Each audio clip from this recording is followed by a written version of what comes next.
Maria Clara era uma das vendedoras mais dedicadas da empresa. Chegava primeira, saía por último, conhecia cada produto na ponta da língua. Seus colegas faziam a mesma coisa que ela, alguns até com menos empenho, mas vendiam o dobro. Ela não conseguia entender por que, mesmo dando o seu máximo, os clientes sempre escolhiam outro vendedor na última hora. Era como se existisse uma força invisível empurrando as oportunidades para longe dela. Até que, numa conversa com sua avó, descobriu algo chocante. Sua bisavó, décadas atrás, havia sido traída por um sócio que roubou todo o dinheiro da pequena mercearia da família. Na raiva e no desespero, ela declarou: "Dinheiro só traz desgraça para esta família. É melhor sermos pobres, mais honestos." Aquelas palavras, pronunciadas em momento de dor profunda, criaram uma maldição financeira que atravessou 4 gerações. Napoleon Hill descobriu que as famílias verdadeiramente prósperas têm algo em comum. Em algum momento da sua história, alguém quebrou declarações negativas que limitavam o fluxo financeiro da linhagem. Não eram apenas técnicas de vendas ou estratégias de negócio. Era guerra espiritual contra padrões ancestrais de escassez.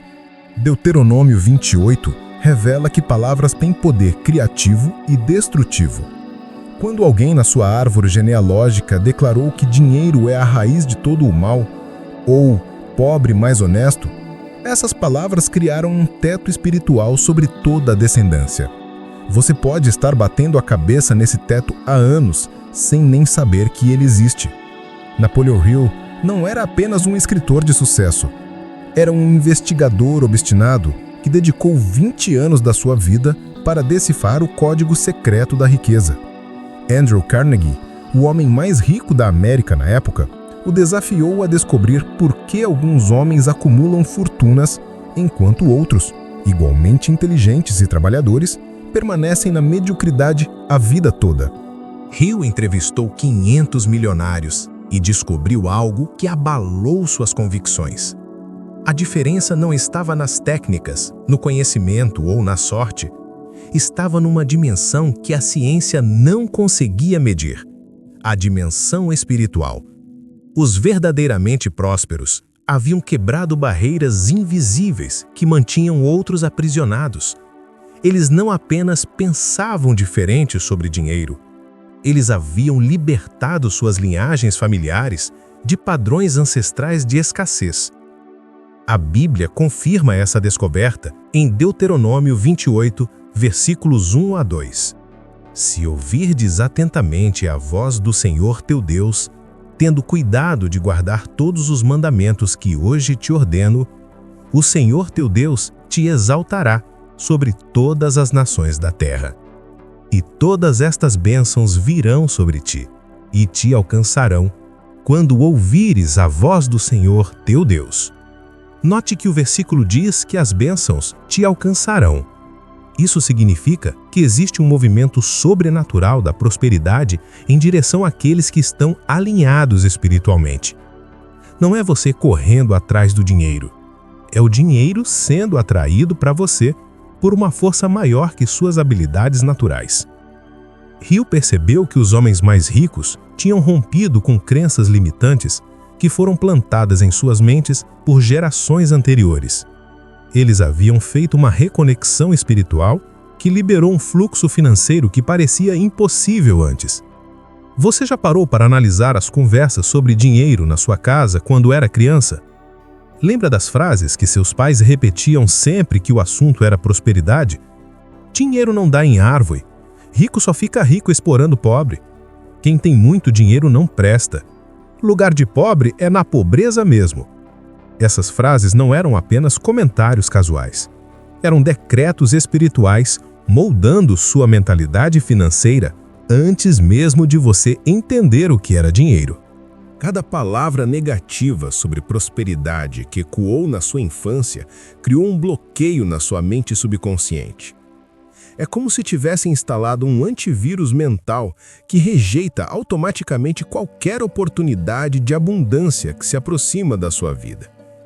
Você pode nem perceber, mas sua própria mente sabota seus esforços financeiros porque foi programada para associar dinheiro com algo negativo, perigoso ou moralmente questionável.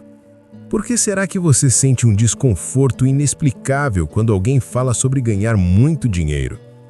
Por que, mesmo querendo prosperidade, uma parte de você resiste à ideia de ter mais do que o suficiente?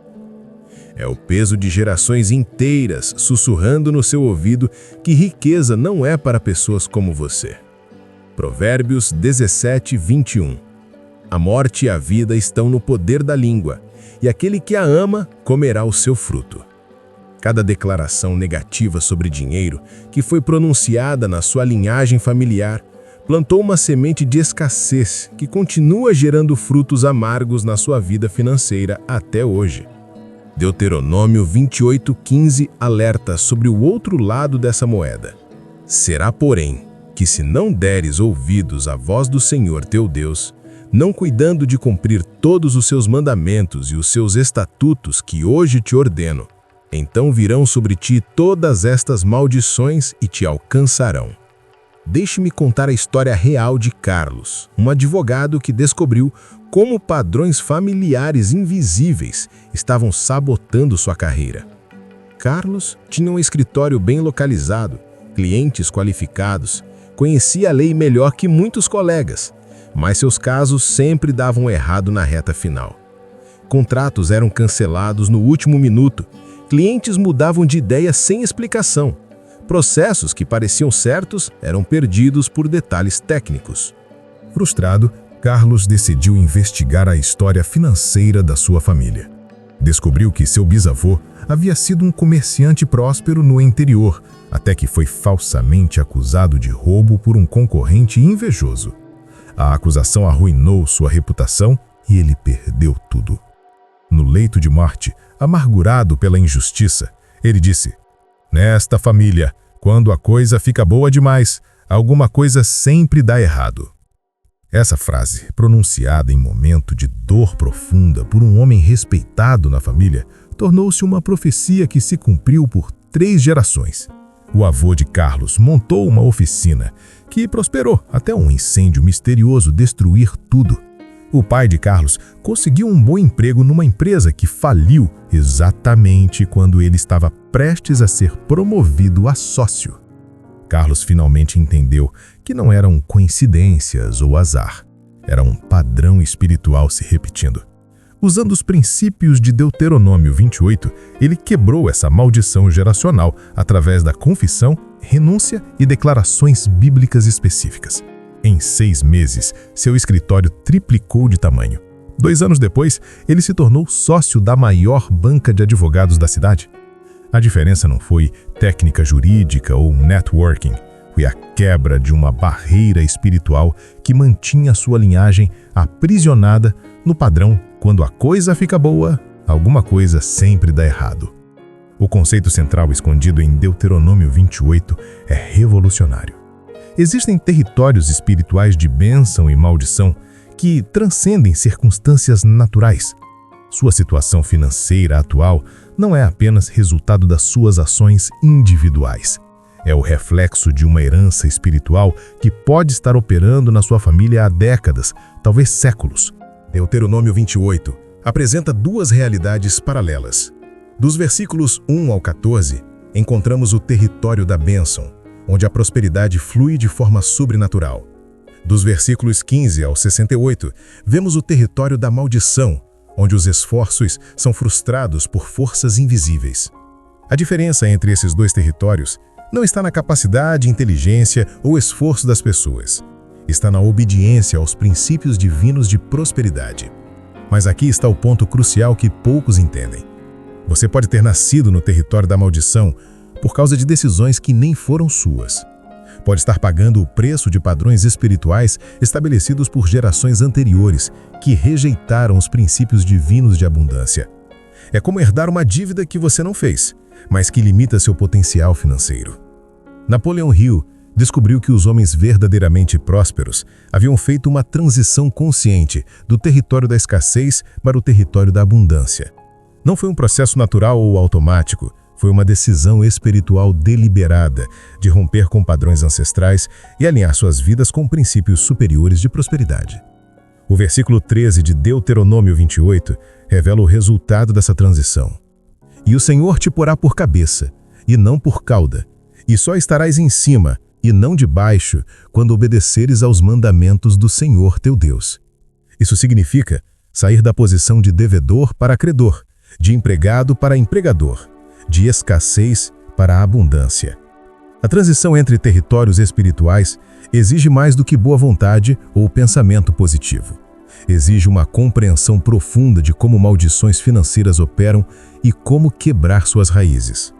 Deuteronômio 28 funciona como um manual de diagnóstico espiritual, que revela padrões específicos de como a escassez se manifesta quando uma família está sob maldição. Versículo 17. Maldito será o teu cesto e a tua amassadeira. Isso se refere ao bloqueio na fonte de provisão. Você trabalha, mas o dinheiro parece evaporar antes de suprir suas necessidades. Versículo 18. Maldito o fruto do teu ventre e o fruto da tua terra. Seus projetos e investimentos não geram os frutos esperados, mesmo quando você faz tudo certo tecnicamente. Versículo 29. E apalparás ao meio-dia, como o cego apalpa nas trevas, e não prosperarás nos teus caminhos. Essa é talvez a descrição mais precisa de uma vida sob maldição financeira. Você enxerga as oportunidades, tem conhecimento, faz o que precisa ser feito, mas continua tateando no escuro financeiramente, como se existisse uma névoa espiritual impedindo que você encontre o caminho da prosperidade. O padrão se torna ainda mais claro no versículo 44. Ele te emprestará a ti, porém tu não lhe emprestarás a ele. Ele será por cabeça e tu serás por cauda. Famílias sob maldição financeira vivem eternamente endividadas, dependentes, sempre precisando pedir emprestado, nunca conseguindo inverter essa dinâmica. Napoleon Hill identificou que os homens prósperos haviam quebrado exatamente esses padrões. Eles saíram da posição de cauda para cabeça, de devedores para credores, de dependentes para provedores. Mas essa transformação exigiu uma intervenção espiritual consciente, não apenas estratégias financeiras. A história de José no Egito ilustra perfeitamente como alguém pode quebrar maldições financeiras geracionais e estabelecer um novo padrão de prosperidade para sua linhagem. José veio de uma família onde a traição e a competição financeira eram comuns. Seus próprios irmãos o venderam como escravo por ciúmes da prosperidade que viam em sua vida. Napoleon Hill observou este mesmo padrão nos industriais que estudou. Pessoas como Andrew Carnegie não só se enriqueceram individualmente, criaram um campo de prosperidade ao seu redor que elevou centenas de outras pessoas. Carnegie foi responsável por formar mais de 40 milionários entre seus associados e empregados. Isto não era generosidade superficial, mas sim a manifestação natural de uma consciência que opera na frequência da abundância. O que ocorre aqui é que quando ativas verdadeiramente a tua luz interior, você se converte num centro de atração de recursos, pessoas e oportunidades. Já não precisa lutar para convencer outros a investir em seus projetos ou acreditar em suas ideias. Tua própria energia transformada comunica um nível de certeza e propósito que inspira naturalmente confiança e colaboração. Mas observe algo crucial no versículo. Levanta teus olhos ao redor e mira. A prosperidade que Isaías descreve não provém de olhar para baixo, as suas limitações atuais, mas sim de elevar sua visão para reconhecer os recursos que já estão disponíveis. Hill chamava isto de visão de águia, a capacidade de perceber oportunidades que outros não logram ver porque estão focados só nos problemas imediatos. Esta elevação da visão é um treinamento prático que pode ser desenvolvido. Comece perguntando diariamente: que recursos, pessoas ou oportunidades estão disponíveis ao meu redor que eu não estou reconhecendo? Este simples câmbio de foco pode revelar possibilidades que estavam escondidas à vista de todos. A luz interior ilumina o que sempre esteve ali, mas que tua consciência limitada não podia perceber. Mesmo na escravidão, mesmo na prisão, José manteve uma mentalidade de abundância. Ele não permitiu que as circunstâncias adversas plantassem raízes de amargura ou declarações negativas sobre sua capacidade de prosperar. Pelo contrário, onde quer que estivesse, ele se tornava indispensável, próspero, valorizado. Quando José interpretou os sonhos de Faraó sobre os anos de vacas gordas e vacas magras, ele não apenas alertou sobre a crise que viria. Ele apresentou um plano estratégico de administração que transformaria a crise em oportunidade. Essa mentalidade é fundamental para quem quer quebrar maldições financeiras.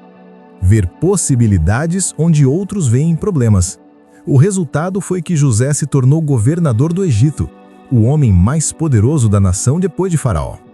Mais importante ainda, ele quebrou o ciclo de escassez na sua família. Quando seus irmãos foram ao Egito em busca de alimento durante a fome, encontraram José próspero, abundante, capaz de suprir não apenas suas necessidades, mas as necessidades de toda a sua linhagem. Gênesis 45:8 registra as palavras de José: Assim não fostes vós que me enviastes para cá, senão Deus, que me tem posto por pai de Faraó, e por senhor de toda a sua casa, e como regente em toda a terra do Egito. José entendeu que sua prosperidade tinha propósito geracional, quebrar padrões de escassez e estabelecer uma nova herança espiritual de abundância para sua descendência. A transformação que José experimentou não foi apenas individual, foi geracional. Quando ele perdoou seus irmãos e os trouxe para o Egito, ele estava rompendo com um padrão ancestral de competição e escassez que havia começado com Caim e Abel, passou por Abraão e Ló, Isaque e Ismael, e Jacó e Esaú. José escolheu ser o ponto de virada na sua linhagem familiar. Essa é exatamente a oportunidade que Deuteronômio 28 oferece para você hoje.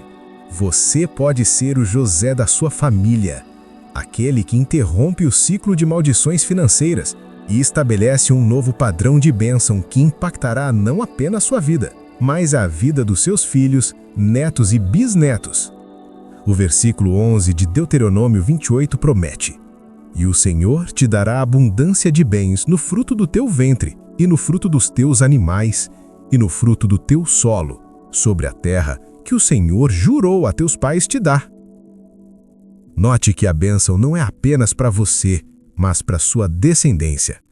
Quando você quebra maldições financeiras, está criando uma herança espiritual de prosperidade que se multiplicará através das gerações. Napoleon Hill observou que as famílias verdadeiramente prósperas tinham sempre um ancestral que havia feito essa transição consciente. Alguém que decidiu que a escassez pararia com ele, que seus filhos herdariam não apenas bens materiais, mas uma mentalidade de abundância e uma conexão espiritual com a prosperidade. O interessante é que José não apenas prosperou materialmente, ele desenvolveu sabedoria financeira, capacidade de planejamento estratégico, habilidade de transformar crises em oportunidades. Essas competências foram transmitidas para sua descendência. A tribo de José se tornou uma das mais prósperas de Israel, conhecida pela capacidade de administração e liderança. Quando você quebra maldições financeiras usando os princípios de Deuteronômio 28, você não está apenas mudando sua conta bancária, está reescrevendo o DNA espiritual da sua família. Agora, chegou o momento de você tomar uma decisão que pode mudar não apenas sua vida financeira, mas o destino de toda a sua linhagem familiar. Você tem em suas mãos o conhecimento que Napoleon Hill levou 20 anos para descobrir e que está revelado nas páginas de Deuteronômio 28. Como quebrar maldições financeiras geracionais. Mas conhecimento sem ação é apenas informação estéril. Você precisa fazer como José fez. Decidir conscientemente que o padrão de escassez para na sua geração. Que seus filhos herdarão uma mentalidade de abundância, não de limitação. Que sua família será conhecida pela prosperidade, não pela luta financeira. O primeiro passo é identificar as declarações negativas que foram pronunciadas na sua linhagem familiar. Procure nas conversas dos seus pais, avós, bisavós. Encontre as frases limitantes sobre dinheiro que se tornaram verdades absolutas na sua família. Depois, renuncie essas declarações em nome de Jesus e substitua por declarações bíblicas de prosperidade, baseadas em Deuteronômio 28. Se você está pronto para essa transformação, deixe um comentário dizendo: "Eu quebro maldições financeiras", e compartilhe este vídeo com alguém da sua família que também precisa desta revelação. Inscreva-se no canal e ative as notificações, porque vamos aprofundar ainda mais esses princípios nos próximos vídeos. Lembre-se, sua situação financeira atual não é seu destino permanente. É apenas o reflexo de padrões espirituais que podem ser mudados quando você aplica os princípios corretos. José saiu de escravo para governador. Você pode sair da escassez para a abundância. Deuteronômio 28 é seu manual de guerra espiritual contra tudo que tem limitado sua prosperidade. A jornada da escassez para a abundância não é apenas uma mudança de circunstâncias. É uma transformação completa de identidade espiritual. Quando você quebra maldições financeiras geracionais, você não está apenas melhorando sua vida. Você está cumprindo um propósito divino de ser canal de bênção para a sua geração e as que virão depois de você. Deuteronômio 28:12 declara: "O Senhor te abrirá o seu bom tesouro, o céu, para dar chuva à tua terra no seu tempo e para abençoar toda a obra das tuas mãos, e emprestarás a muitas nações, mas tu não tomarás emprestado." Essa é sua identidade real, ser fonte de bênção, não um receptor de migalhas. Napoleon Hill descobriu que os homens verdadeiramente prósperos entendiam que riqueza não é apenas acumulação de dinheiro, é capacidade de impactar positivamente a vida de outras pessoas. É responsabilidade espiritual de ser instrumento de transformação no reino de Deus. Sua prosperidade tem propósito. Cada real que chegar às suas mãos, através da quebra dessas maldições financeiras, deve ser administrado com sabedoria e generosidade. Você se tornará testemunha viva de que Deus ainda honra sua palavra, ainda cumpre suas promessas, ainda transforma vidas quando encontra pessoas dispostas a obedecer seus princípios. Lembre-se sempre, você não está buscando a prosperidade por ganância ou materialismo. Você está reivindicando sua herança espiritual em Cristo Jesus, quebrando correntes que mantinham sua família aprisionada na escassez e estabelecendo um novo padrão de bênção que glorifica a Deus e abençoa pessoas ao seu redor. Que esta revelação marque o início de uma nova era na sua vida financeira e na sua linhagem familiar. Que Deus o abençoe.